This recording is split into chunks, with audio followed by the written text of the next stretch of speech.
Okay, अस्सलाम वालेकुम। हम लोगों ने लास्ट टाइम डेटा माइनिंग के बेसिक कॉन्सेप्ट्स को देखा था और देखा था कि डेटा माइनिंग की जो बेस है वो हम लोग कहाँ से उसको ओरिजिनेट करते हैं और किस तरह से हम उसे रिलेट करते हैं और किस तरह से ये कीनली फोकस कर रहा है बिजनेस कम्युनिटी के लिए। अच्छा, आज का जो मेन टॉपिक है वो तो है केडीडी। ठीक है, और केडीडी का एक प्रोसेस है डेटा माइनिंग। ठीक है, केडीडी की स्टेजेस हैं, उन स्टेजेस में से एक स्टेज जो है वो डेटा माइनिंग है।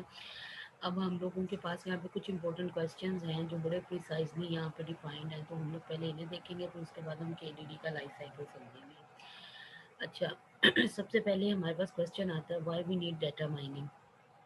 अब जो डेटा माइनिंग के अंदर आप लोगों ने चीज़ देखनी होती है, सबसे पहले मैंने बताया था कि ये कॉन्सेप्ट ही हमारे पास तब आता है जब हमारे पास लार्ज वॉल्यूम ऑफ डाटा हो।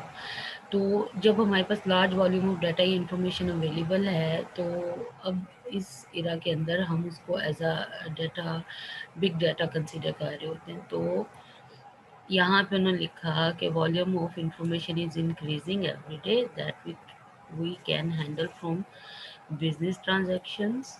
ठीक है, scientific data, sensor data, pictures, videos, etc.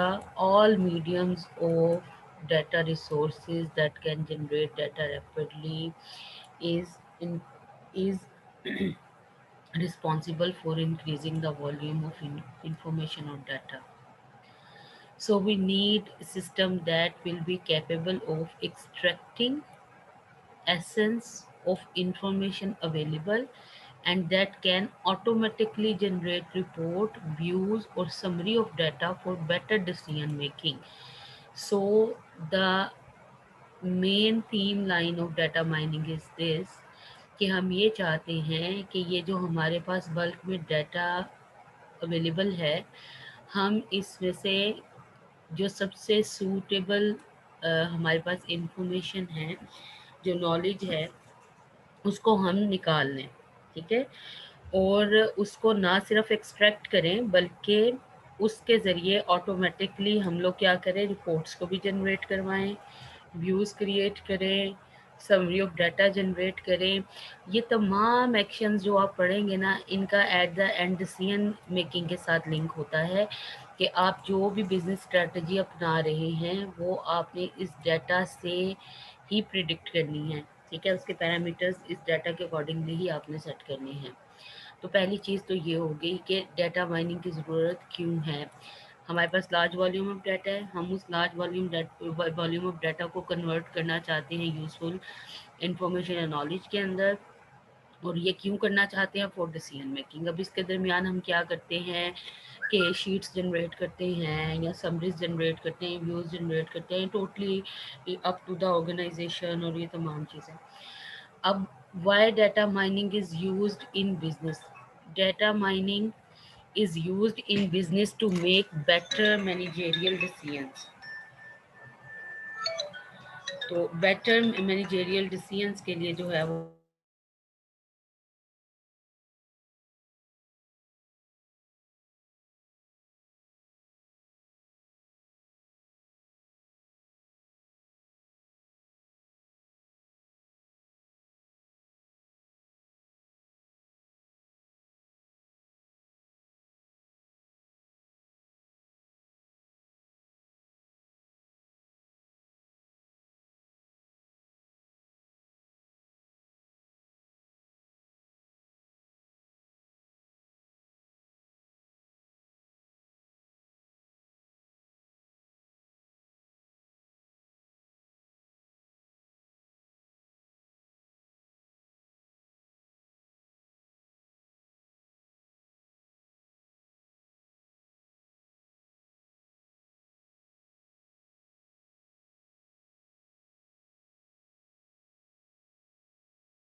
Okay, इसके बाद हमारे पास है why data mining is used in business. मैंने अभी बताया था कि हम जितनी बार भी जो है वो डाटा माइनिंग को देखेंगे या जहाँ पे भी आप इसे स्टडी करोगे ना, तो डाटा माइनिंग को डायरेक्टली रिलेट किया जाता है किसके साथ, बिजनेस के साथ।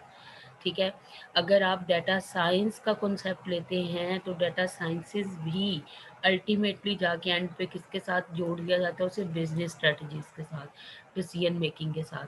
ठीक है, तो data mining is used in business to make better managerial decisions. ठीक है, यानी कि ये आपके बिजनेस के अंदर जो मैनेजेरियल साइट है, वहाँ पे जो आपने पॉलिसी मेकिंग, डिसीजन मेकिंग करनी होती है, उसके लिए ये वाली इंफॉर्मेशन जो आप माइन करते हैं by using data mining and by applying machine learning, तो उससे जो आप प्रिडिक्शंस और फोरकास्टिंग करते हैं वो आपको मैनेजेरियल डिसीजन लेने में हेल्प आउट करती है। अब ये किस तरह से होता है कि आप क्या करते हैं, ऑटोमेटिक समरीज जो है वो डाटा की जनरेट करते हैं। ठीक है, extracting essence of information stored, यानी कि नॉलेज जो है उसको निकालते हैं। Discovering patterns in raw data, ठीक है, पैटर्न्स को फाइंड आउट करते हैं। अच्छा, अब यहाँ पे ना इम्पोर्टेंट चीज़, समराइजेशन, किसी डाटा को समराइज करना, यानी कि इसको, इसकी मैं एग्जांपल अब आपको ऐसे देती हूँ कि हम लोग जो हैं वो ऑनलाइन अगर काम कर रहे हैं और हमने अब ऑनलाइन अपना बिजनेस पेज बनाया हुआ है, तो वहाँ पे ना अगर आप अपनी किसी प्रोडक्ट को कस्टमर से इवेल्युएट करवाते हैं या उससे रिलेटेड फीडबैक लेते हैं, तो आप अक्सर देखेंगे कि लोग जो हैं वो बड़े लंबे चौड़े से कमेंट्स कर देते हैं। अब वो लंबे चौड़े से जो कमेंट्स हैं ना, वो हम लोग उन तमाम को पढ़ेंगे तो हमारे पास बहुत टाइम कंजम्पशन ये प्रोसेस होगा। तो हम लोग एक टर्म यूज़ करते हैं एनएलपी के अंदर, जिसको हम कहते हैं टेक्स्ट समराइजेशन। तो जिस तरह टेक्स्ट समराइजेशन अप्लाई करके हम एक बड़े से पैराग्राफ में से इंपॉर्टेंट फीचर्स निकाल के तो एक छोटी सी उसकी समरी जनरेट करते हैं ना, इस तरह से हम लोग डाटा की क्या करते हैं, ऑटोमेटिक समराइजेशन कर रहे होते हैं। तो हमारे पास जितने भी सेट ऑफ डाटाज आ रहे होते हैं, हम उनकी समरीज जनरेट करते जाते हैं। एट द एंड हम लोग क्या करते हैं, उन समरी की बेस के ऊपर जो है वो एनालिसिस करते हैं, या प्रिडिक्शन या फोरकास्ट या क्लासिफिकेशन या वो जो होती है क्लस्टरिंग, ये चीज़ें अप्लाई करते हैं। तो हमारी ऑटोमेटिक समराइजेशन, इसका मतलब है एट द एंड हमें इस चीज़ में हेल्प आउट करती है कि हम उस डाटा की बेस पे कोई डिसीजन ले सकें। सिमिलरली, जब आपके पास जितना नॉलेज स्टोर हुआ होता है, आप इन सॉरी डाटा स्टोर हुआ होता है, आप उसमें से क्या करना चाहते हैं, आप ये चाहते हैं कि जो सबसे इम्पोर्टेंट वेरिएबल्स हैं, ठीक है, जिनको मैं डिपेंडेंट या इंडिपेंडेंट वेरिएबल के तौर पे अपनी स्टडी में जो है वो कंसीडर कर सकता हूँ, आप सिर्फ उनको लेना चाहते हैं। आप चाहते हैं बाकी चीज़ें जो हैं वो साइड पर जाएं, बाकी चीज़ों को आप देखना नहीं चाहते। ठीक है, तो इसका मतलब है आप सिर्फ एक्सट्रैक्ट कर रहे हैं जो यूज़फुल इंफॉर्मेशन है, जो जो आपको इंसाइट प्रोवाइड कर रही है उस तमाम की तमाम डाटा का, तो वो भी एट द एंड आपको मैनेजरियल डिसीजन में हेल्प आउट करती है। अब थर्ड पे हमारे पास जो पैरामीटर यहाँ पे उन्होंने शो किया वो पैटर्न्स हैं। ठीक है, पैटर्न्स बहुत इंपॉर्टेंट हैं। पैटर्न्स के कॉन्सेप्ट को समझना उन स्टूडेंट्स के लिए बहुत ज़्यादा ज़रूरी है जो डाटा साइंसेस की तरफ जाना चाहते हैं या जो मशीन लर्निंग पे काम करना चाहते हैं। अब ये पैटर्न्स होते क्या है, मैंने इसके पहले आपको एक एग्जांपल दी थी पैटर्न्स की, कि लाइक अगर आप एक सीएसएस के स्टूडेंट हैं, या आप पब्लिक सर्विस कमीशन को क्लियर करना चाह रहे हैं, या आप अपने स्कूल का फाइनल जो है वो एग्ज़ाम अटेम्प्ट करना चाह रहे हैं कॉलेज का, तो आप क्या करते हैं, आप प्रीवियस 5 या 10 ईयर्स के पेपर्स को उठाते हैं और उसमें पैटर्न फाइंडिंग करते हैं। ठीक है, that papers are for you in this example are like raw data. तो आप उसमें से क्या करते हैं, आप देखते हैं कि कौन सा topic again again again repeat हुआ है, and you mark down that topic कि ये चीज़ जो है ये बार बार आ रही है। अब देखिए, लेट्स सपोज हम कहते हैं हिस्ट्री ऑफ पाकिस्तान का क्वेश्चन जो है वो हर दफ़ा ही रिपीट हुआ है। अब वो हिस्ट्री ऑफ पाकिस्तान में हर दफ़ा उन्होंने क्वेश्चन तो अलग दिया होगा लेकिन टॉपिक वही है। ठीक है, तो आप वो एक पैटर्न फाइंड आउट कर लेते हैं। तो वो जो पैटर्न होता है वो भी फर्दर आगे आपको, फिर वो जो मैंने अभी सारे नाम लिए थे कि आपके पास प्रिडिक्शन, फोरकास्टिंग जो होती है, क्लासिफिकेशन, क्लस्टरिंग, इन तमाम चीज़ों में आपको हेल्प आउट करते हैं पैटर्न्स। तो ये पैटर्न्स जो हैं ये बहुत ज़्यादा इंपॉर्टेंट हैं। अगर आप ग्राफ थ्योरी पढ़ते हैं तो उसके अंदर भी पैटर्न्स आपको पढ़ाए जाते हैं। अगर आप एल्गोरिदम्स को देखते हैं तो उस पे भी जो पैटर्न्स जो होते हैं उनको फॉलो अप किया जाता है। तो ये तमाम चीज़ें जो है ना, ये तमाम चीज़ें इम्पोर्टेंट हैं। किस पॉइंट ऑफ व्यू से? इस पॉइंट ऑफ व्यू से कि आप अपनी बिजनेस की मैनेजरियल डिसीजंस को इन तमाम हेल्पिंग टूल्स की मदद से किस तरह से इजीली जो है वो एक्सेस कर सकते हैं by using a data mining. तो अब इसके अंदर सबसे इम्पोर्टेंट जो है वो है ऑटोमेटिक समरी, दूसरा है कि आप नॉलेज को एक्सट्रैक्ट करें, तीसरा जो है वो आप पैटर्न को फाइंड करें।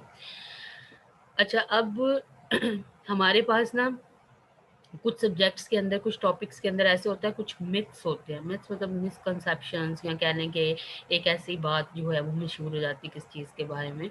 तो अक्सर स्टूडेंट्स जो हैं उनको कंफ्यूज किया जाता है इस चीज़ को लेके कि क्या डाटा माइनिंग और नॉलेज डिस्कवरी ऑफ डाटा, जिसको हम KDD बोलते हैं, जो आज का हमारा टॉपिक है, क्या ये दोनों सेम है? ठीक है।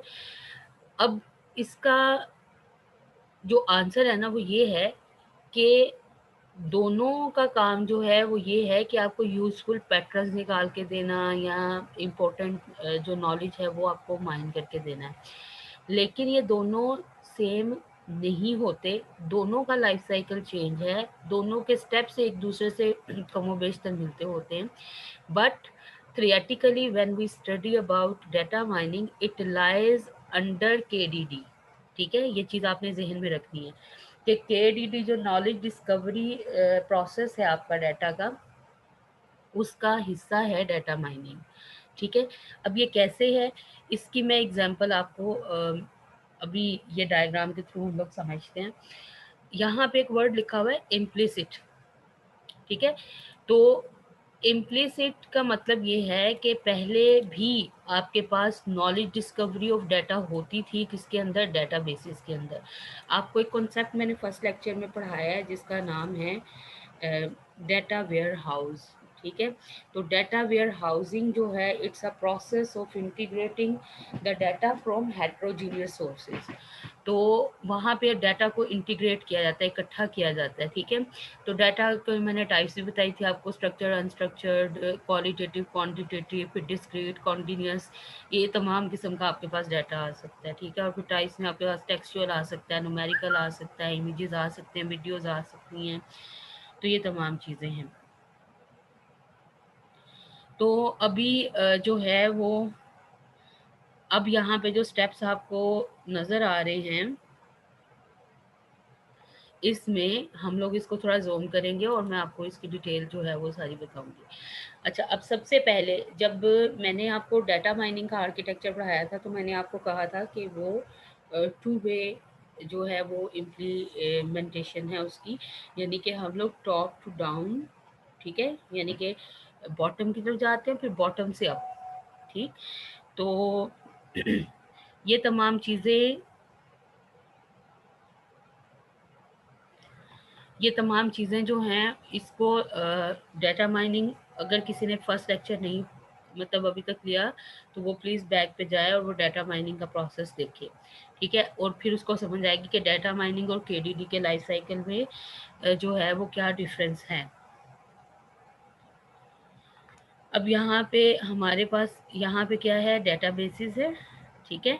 डेटाबेसेस, और यहाँ पे हमारे पास ये डाटा वेयर हाउस उन्होंने शो किया हुआ है, और यहाँ पे ये जो है ये डाटा माइनिंग का प्रोसेस, ये जो बॉक्स आपको नज़र आ रहा है। ठीक है। और ये जो है ये पैटर्न्स हैं और ये पैटर्न इवेल्युएशन है, और इसके बाद ये आपके पास नॉलेज आ रहा है। ठीक है। अब ये जो मैं अब आपको यहाँ से ये सिंपली पहले एक फ्लो समझ लें कि एलिमेंट्स हमारे पास क्या क्या थे।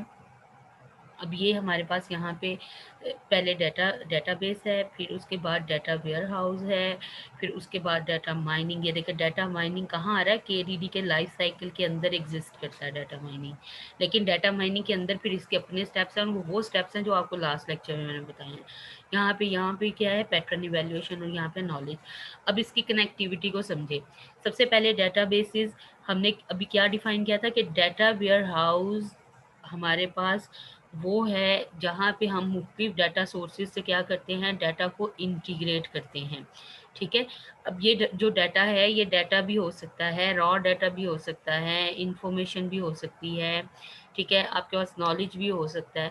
तो ये सारे का सारा जो है वो हम लोग डाटा वेयर हाउस में रखते हैं। लेकिन डाटा वेयर हाउस में ब्लाइंडली डाटा नहीं फेंका जाता, बल्कि जब हम सोर्सेज से डाटा को डाटा वेयर हाउस की तरफ ट्रांसफ़र कर रहे होते हैं तो हम उसको क्लीन करते हैं। ठीक है, यानी कि जो ऐसी चीज़ें जो अननेसेसरी हैं हम उन्हें रिमूव कर देते हैं। फिर उसके बाद टास्क रेलिवेंट डाटा जो होते हैं उनको भी स्टोर किया जाता है डाटा वेयर हाउस के अंदर। अच्छा, जब डाटा वेयर हाउस के अंदर ये तमाम चीज़ें आ जाती हैं और जो नॉलेज आता है आपके पास हर प्रोसेस के बाद, उसको भी डाटाबेस में ही रखा जाता है, स्टोर किया जाता है फॉर लेटर यूज़। तो उसको भी डाटा वेयर हाउस में फिर इंटीग्रेट कर दिया जाता है। मतलब ये तमाम चीज़ें आपकी जो हैं वो डाटा वेयर हाउस में आपको मिल जाती हैं। फिर उसके बाद डाटा वेयर हाउस जो होता है उससे उसमें डाटा माइनिंग की जाती है।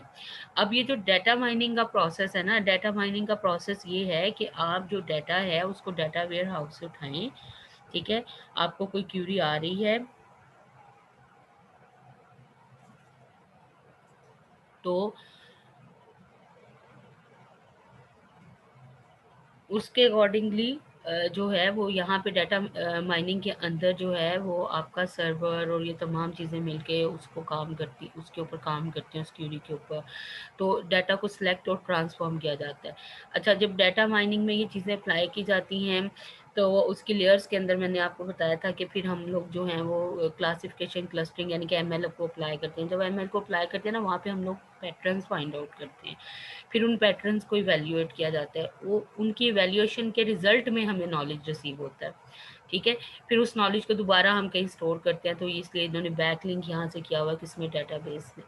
तो अगर हम लोगों के पास जो नॉलेज आया हम उसे मज़ीद रिफाइन करना चाह रहे हैं, मज़ीद पैटर्न उसमें से फाइंड आउट करना चाह रहे हैं, तो फिर दोबारा से पैटर्न्स की तरफ आया जाता है और पैटर्न्स को दोबारा से इवैल्यूएट किया जाता है। ठीक है, जब हम लोग इसकी कोई केस स्टडीज़ को देखेंगे तो फिर आपको ये और ज़्यादा क्लियर हो जाएंगे। तो ये हमारे पास टोटल यानी कि केडीडी का प्रोसेस है, जिसके अंदर database, data warehouse, data mining, pattern evaluation and knowledge, ये इसके मेन स्टेप्स हैं। अच्छा, अब इसकी एक्सप्लेनेशन यहाँ पे क्लीनिंग क्लीनिंग ऑफ डाटा जो है वो रिमूवल ऑफ नॉइजी और इररेलेवेंट डाटा है। ठीक है, मिसिंग वैल्यूज़ को रिमूव करना, नॉइजी डाटा को रिमूव करना, डाटा की डिस्क्रिपेंसी जो डिटेक्शन है और डाटा ट्रांसफॉर्मेशन के जो टूल्स हैं वो सारे इन्वॉल्व होते हैं। इंटीग्रेशन के अंदर क्या होता है कि इसके अंदर जो है वो माइग्रेशन टूल और सिंक्रोनाइजेशन टूल्स या एक्सट्रैक्ट लोड ट्रांसमिशन प्रोसेस जो होता है, ट्रांसफॉर्मेशन प्रोसेस जो होता है, उसकी मदद से जो सारे मल्टीपल सोर्सेज से डाटा को कंबाइन किया जाता है। डाटा को सिलेक्ट करते वक्त हम लोग जो है वो डाटा को किस तरह से सिलेक्ट करना है, रेलिवेंट एनालिसिस के लिए उसको डिसाइड करना होता है, रिस्ट्रिक्ट करना होता है। इसके लिए हम डिफरेंट मशीन लर्निंग के मॉडल्स इस्तेमाल करते हैं।